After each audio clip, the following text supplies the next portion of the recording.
Gabriel, sou psicólogo daí e estou trabalhando com o poker já tem mais de um ano. E para quem não for, né, tirar as férias agora, né, for continuar grindando, que eu imagino que tem algumas pessoas com esse planejamento, alguns pontos que são importantes a gente considerar na hora da gente também executar aquele nosso planejamento de férias e, né, conseguir respeitar esse período de descanso. É interessante essa perspectiva, né, de às vezes a gente acabar não sentindo uma necessidade de tirar férias. Vai muito com a maneira como a gente está acostumado, é muito particular, muito individual de cada um, essa questão da férias, mas é sempre importante ter esse período de descanso que ele faz parte do ciclo da performance. Então, começa sempre ter aquele automonitoramento para que em nenhum momento vocês estejam grindando ou performando de uma maneira, né, exaustiva, onde vocês não vão conseguir atingir a performance. Mas, né, de novo, é muito individual esse processo, então esse automonitoramento ele tem que estar bem mais tranquilo essa pegada aí, Meregali. Então, só para, né, relembrar um breve resumo, assim, né, da questão do planejamento para esse período de férias, né? Então, quando a gente tem o nosso ciclo de performance, o descanso, ele entra nesse ciclo, né? Então, entender que o descanso, ele também faz parte do alto rendimento, de estar jogando no teu A-game. Então, por isso que a gente sempre ressalta essa importância de ter um bom planejamento, de conseguir descansar, de conseguir tirar férias, para que tenha esse período de recuperação e você volte a imprimir o teu A-game. Dentro desse círculo que a gente está analisando ali, a gente vai discutir praticamente só a questão do descanso hoje, né? Mas durante o ano a gente já viu várias outras, né, configurações desses outros três pilares, né?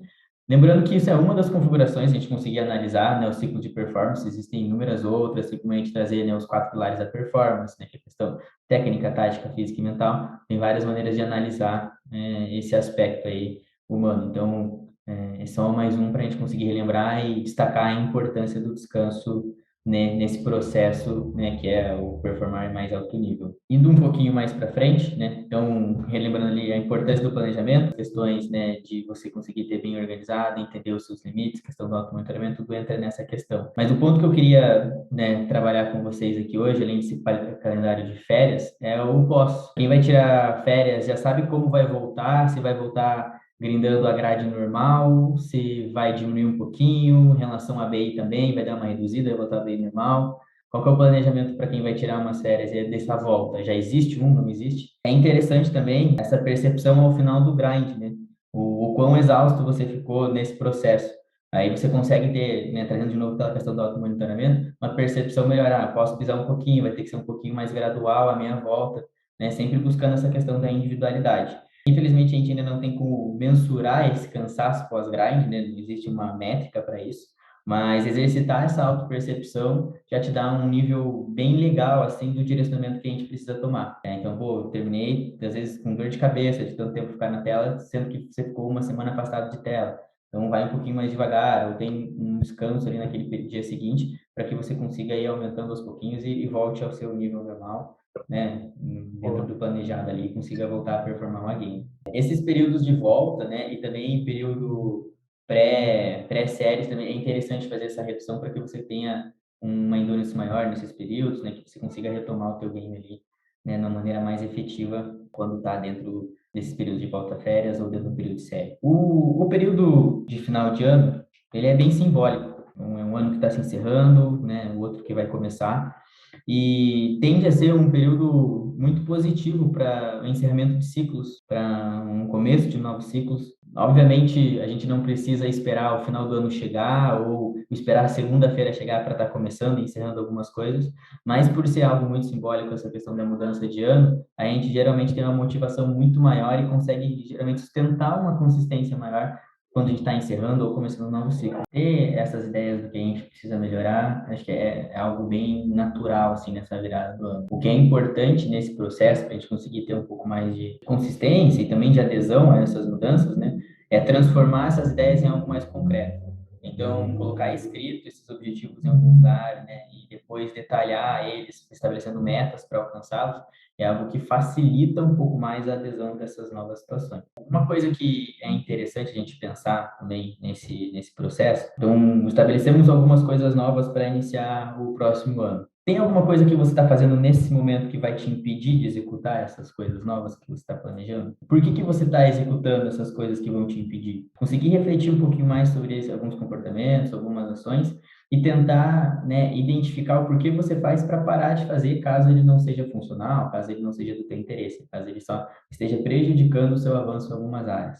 Isso é um momento, né, onde a gente facilita um pouco mais deixar de ter alguns comportamentos por causa dessa questão da simbologia, né?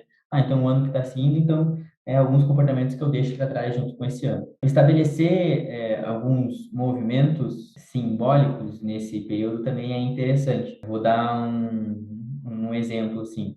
Às vezes você está perdendo muito tempo com um jogo, né? E você não quer mais estar fazendo aquilo ali porque está te tirando tempo de estudo. Às vezes aproveitar para conseguir instalar esse jogo em algum outro compartimento do teu PC para que fique mais difícil o acesso, ou se for mais radical, excluir esse jogo para que não te atrapalhe mais nas horas vagas, né? Isso é muito comum com aplicativos também, né? A gente entende que eles está atrapalhando a nossa produtividade, né? Ter a exclusão deles nesse momento, para que você entenda que fique um pouquinho mais palpável essa questão de não, estou deixando para trás isso nesse momento para começar outras coisas, né? Então, essa primeira, o fechamento de ciclos, ele é importante para que você consiga, né, abrir outros com mais espaço, com mais tranquilidade, para que eles sejam mais consistentes. Uma coisa que é muito comum, né, são esses rituais, desejos ali no final de ano. Tem gente que come as 12 uvas na virada, tem gente que pula as 7 ondinhas, né? Como maneiras de deixar as coisas para trás. Pode ser que ali seja um momento disso também, de encerrar alguns momentos, de conseguir, né, se deixar para trás algumas coisas para começar outras novas. A gente não precisa esperar o ano chegar ou esperar segunda-feira, esperar o aniversário para ter mudanças na nossa vida, né? A gente pode começar elas no momento que a gente quiser. O que acontece é que, como a virada de ano é algo mais simbólico, às vezes acaba facilitando um pouquinho mais. Mas se no planejamento de vocês a ideia é continuar jogando, então vai continuar jogando, mantendo as coisas ali, mas entender que em algum momento, né, é importante ter esse período de descanso, é importante esse período de férias. A gente, enquanto ser humano, o nosso corpo ele sempre vai buscar o menor custo de resposta, ou seja, ele quer fazer as atividades que gastam menos energia. Então, quando você entra nesse comodismo, para voltar no nível que a gente está, às vezes é um pouquinho mais difícil, porque o corpo ele se acostuma mais rápido com um baixo gasto de energia, né? Então é totalmente natural ter um pouquinho mais de dificuldade. Por isso que é interessante até fazer essa questão da progressão quando a gente tem essa parada. Como voltando aos pouquinhos para retomar aquele nível. Vai um tempinho para isso, né? É natural, mas acaba sendo um pouquinho mais fácil essa volta, né? Não vem aquela porrada, né, de uma vez só, estava parado, e daí voltar grindando ali 10, 12 horas por dia, o corpo estranha um pouquinho mais. A presentificação. Acho que independente daquilo que a gente, né, tem planejado para esse período do ano, seja as férias, seja continuar com o grind, né, é importante que a gente consiga estar presente nesses momentos. Então, acho que aqui fica a reflexão para quem vai querer levar as duas coisas ao mesmo tempo. Vai receber alguns parentes, mas você vai querer jogar um grind ali um dia ou outro, né? Porque a presentificação é basicamente a gente estar vivendo o momento. E quando a gente quer misturar algumas coisas, quero performar, mas ao mesmo tempo quero curtir a questão social, pode ser que a gente não consiga vivenciar intensificamente nenhum dos dois, né? Você está grindando e está pensando em como está o pessoal ali na tua sala ou na praia, ou você está na praia pensando no torneio que você está perdendo. E aí você acaba não tendo qualidade em nenhum desses dois momentos. Então, algo que é importante nessa questão do planejamento, né? Porque ele te dá um pouco mais de presentificação. Tá planejado, então eu consigo me desligar. Então, beleza. Não, eu me comprometi a grindar, então eu vou estar concentrado no meu momento de grind. E isso acaba, né, dando mais qualidade para esses momentos que a gente vive. Muito provavelmente vocês já grindaram tendo algum problema não resolvido, seja ele pessoal, seja ele em alguma outra situação. E isso tira a gente um pouco do momento, né? O jogo ali às vezes está um pouco engajado, deu uma diminuída nas telas ali, caiu de uma reta onde o nosso nível de atenção diminui, vem aquele problema, já dá uma distanciada do grind. Então, a questão da presentificação, né, é para evitar esse tipo de coisa. Você está mais conectado com o momento para que você consiga aproveitar, dar o teu melhor de si naquele momento, seja ele na questão das férias, seja ele na questão do grind, e conseguir, né, tirar o máximo daquilo ali. Tem algumas técnicas para a gente conseguir aumentar essa questão da presentificação, né? Muitas delas através de respiração, né, técnicas de concentração, Tem alguns processos de meditação que ajudam nisso também, o próprio mindfulness, né, é algo que está muito falado, né, para essa questão de estar vivendo o momento, que são algumas técnicas aí que podem ajudar a aumentar um pouco essa presentificação, né, o estar no momento, estar focado naquilo que você está fazendo e não naquilo que você poderia estar fazendo ou naquilo que você vai fazer depois, vai focar naquilo agora, né, é basicamente isso. É sempre bacana a gente ouvir o impacto dessa presentificação quando a gente vivencia ela e no grind. Não é só para isso, né, que a gente tem essa questão da presentificação, é para todos os nossos aspectos aí da nossa vida, né? Mas no grind ele acaba sendo algo mais intenso, porque são muitos estímulos que você tem que estar prestando atenção, então qualquer tipo de distração ou entrou no automático, você já acaba perdendo, né, várias opções ali na tomada de decisão. Então a gente consegue ver um impacto bem importante aí, né? A gente às vezes acaba não sentindo muito esse aspecto na questão social, porque no social é muito mais fácil de se conectar com o tá ali pelo outro, tem um estímulo muito forte. Agora, no grind ou em algumas outras atividades ali onde você está sozinho, está só com uma tela, a identificação ela não é tão presente, porque baixou um pouquinho o nível de atenção, a gente já dá uma relaxada, acaba não focando muito no momento, vem pensamentos, né, sobre o futuro ou sobre coisas que não estão relacionadas ao jogo, então acaba, né, perdendo um pouquinho de qualidade. Como eu falei no começo, a meditação não é a única técnica de presentificação, né? A gente pode buscar alguns tipos de respiração específica para facilitar esse processo, né? Técnica de concentração, né? Para que você consiga trazer o teu foco para o momento, né? Nem para frente, nem para trás, mas para aquilo que você está vivendo agora e aquilo que está te cercando. Então, né, dá um peso maior para aquilo que a gente está fazendo. Tanto no momento de oração, quanto no momento da meditação, que tem alguns caracteres, né, mais religiosos, né? Se a gente pega e faz uma análise fisiológica do que está acontecendo, a gente entende por que aumenta essa presentificação, né? Então, geralmente, você acaba diminuindo o número de estímulos à tua volta, que geralmente você está fazendo isso de olho fechado. Então, tu já começa a trazer o teu foco, né, mais internamente. Consequentemente, por você estar exposto a menos estímulos, né, tua frequência de pensamentos acaba diminuindo e você consegue trazer o foco por aqui e por agora, né? Na oração, para aquilo que você está rezando, né, pedindo, agradecendo. Para a meditação, né, geralmente é aquele distanciamento das coisas, onde você tenta, né, se conectar com uma força maior. Então, fisiologicamente faz muito sentido. Você acaba isolando um pouco dos estímulos de fora, trazendo mais para dentro do teu foco e você se sente muito mais no aqui e no agora, né? O que vai facilitar muito mais, né, a tua conexão com as coisas que você está fazendo naquele momento. A gente consegue achar vários exemplos disso na internet, várias opções aí, seja de meditação, oração, concentração, respiração. Para quem nunca, né, tentou, acho que vale a pena, né, ter a experiência, ver como é que se sente, né, de novo, respeitando a questão da individualidade, ver qual que é o teu caminho, ver qual que é a tua, né, preferência para essa situação, de conseguir se voltar um pouquinho mais para o momento. E agora, entrando num assunto um pouquinho mais abstrato, que é a questão do ócio. Geralmente, quando a gente ouve essa palavra ócio, a gente associa a algo negativo, né? Ah, não está fazendo nada, não está sendo produtivo, coisa de quem não trabalha, o ócio, né? E, né, tem alguns estudos, né, que estão mostrando recentemente o quão importante é esse aspecto na vida humana. Não só em relação ao aumento de produtividade, né, que é o ócio criativo, mas também num ganho existencial, né? Isso não tem como mensurar, isso é algo totalmente abstrato, mas tem algumas pesquisas mostrando que pessoas que conseguem ter esse momento de ócio têm uma qualidade de vida melhor. E quando a gente está numa pegada de performance, especialmente dentro do esporte, o ócio ele parece algo muito distante. O ócio ele não é um tempo livre, ele não é um lazer. O ócio, ele é a ausência de produção. Não vai estar produzindo, você não está descansando para performar melhor, você está apenas existindo. E por ter um conceito tão abstrato assim, é muito difícil a gente conseguir executar isso, porque tem muita gente que só descansa para poder performar melhor, ou que está no tempo livre, mas está sempre fazendo algo, seja socialmente, seja, né, com algum outro tipo de planejamento de, né, ganho pessoal. E o ócio é aquele momento onde você realmente consegue desligar das coisas. Não existe, como eu posso dizer, uma métrica de quantos dias de ócio você tem que ter no mês, no ano, durante a sua vida. Não existe isso, porque, como eu comentei, é algo, né, mais abstrato.